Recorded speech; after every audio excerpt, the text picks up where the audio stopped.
சங்கீதம் 19 ராக தலைவனுக்கு ஒப்புவிக்கப்பட்ட தாவீதின் சங்கீதம்.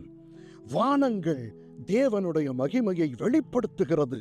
ஆகாய விரிவு அவருடைய கரங்களின் கிரியையை அறிவிக்கிறது.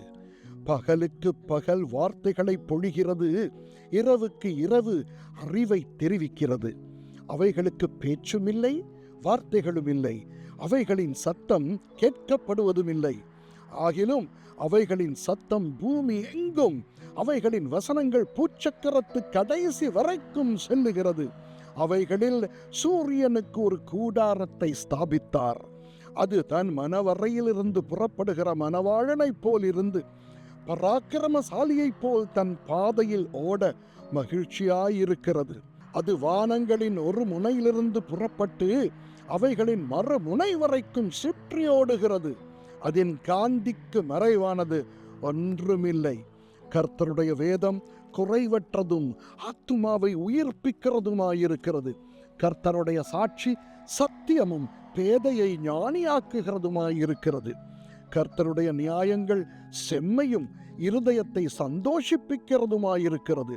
கர்த்தருடைய கற்பனை தூய்மையும் கண்களை தெளிவிக்கிறதுமாயிருக்கிறது.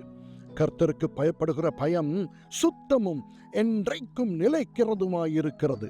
கர்த்தருடைய நியாயங்கள் உண்மையும் அவைகள் அனைத்தும் நீதியுமாயிருக்கிறது. அவைகள் பொன்னிலும் மிகுந்த பசும் பொன்னிலும் விரும்பப்படத்தக்கதும் தேனிலும் தேன் கூட்டிலிருந்து ஒழுகும் தெளி தேனிலும் மதுரமுள்ளதுமாயிருக்கிறது.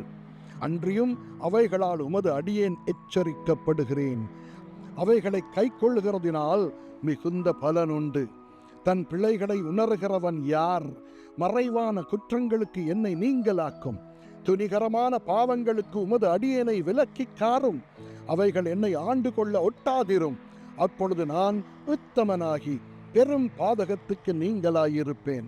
என் கண்மலையும் என் மீட்பருமாகிய கர்த்தாவே, என் வாயின் வார்த்தைகளும் என் இருதயத்தின் தியானமும் உமது சமூகத்தில் பிரீத்தியாயிருப்பதாக. ஆமென்.